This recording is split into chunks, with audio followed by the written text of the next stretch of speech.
They said I couldn't launch my boat on my own lake. The HOA called the cops, threatening fines, citations, and lawsuits.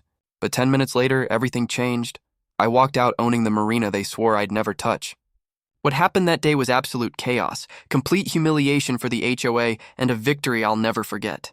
Before we dive into this unbelievable HOA showdown, make sure to hit that like button, subscribe, and turn on notifications. You do not want to miss this wild story, the kind that makes your jaw drop and your blood boil at the same time. It all started on a bright Saturday morning. The sun was barely up, and the lake shimmered like glass, inviting anyone with a boat to enjoy the water. I had just finished some minor maintenance on my small yet beloved vessel, a boat I had painstakingly restored over months of evenings and weekends.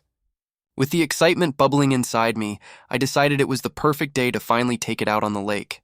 Little did I know, the HOA across the neighborhood had other plans.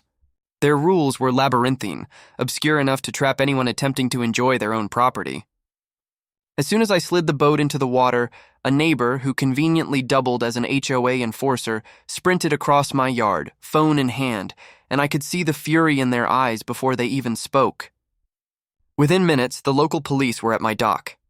They peered at my boat, scrutinized the lake, and rattled off ordinances I'd never heard of.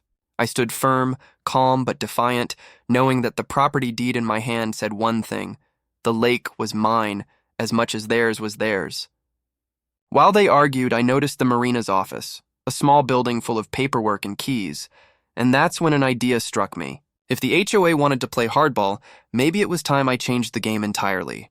I asked the officers one simple question about jurisdiction, and while they conferred, I discreetly grabbed my phone. Minutes later, after checking records online, I discovered something astonishing. The HOA didn't actually own the marina. They managed it, yes, but ownership rested with a forgotten legal entity, a shell company that had been inactive for years.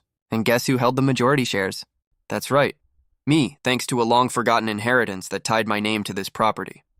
The shock on their faces when I handed over proof of ownership was priceless. They had stormed my lake to assert dominance, and within 10 minutes the tide had turned completely in my favor. The following week, I began formalizing my claim. I didn't rush because the fun was in the buildup. The HOA tried everything: letters, threats, even the local newspaper was on their side initially. But legal documents don't lie, and every attempt they made to intimidate me bounced back like a rubber ball. I started small, sending official notices to the HOA and the marina, asserting my rights as the legitimate owner.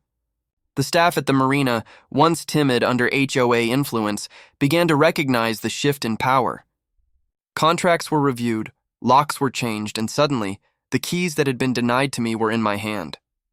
I could walk through the marina gates anytime I wanted, and each step felt like sweet, sweet victory. But the HOA wasn't ready to give up, and they began digging into every corner of my life, trying to find any leverage. Emails were sent, neighbors were pressured, and rumors started circulating. Instead of crumbling under pressure, I documented everything meticulously. Every interaction, every threat, every false claim was logged. My legal team, small but ferocious, began drafting documents to not just protect my property, but to ensure the HOA could never challenge my ownership again. Each day the tension built. I could see the fear in their eyes when I walked through the marina, a silent reminder that the tables had turned. By the second week, it became apparent that the HOA was in full-blown panic mode. Meetings were called behind closed doors, and I could see through the cracks of their bureaucracy that they had underestimated me.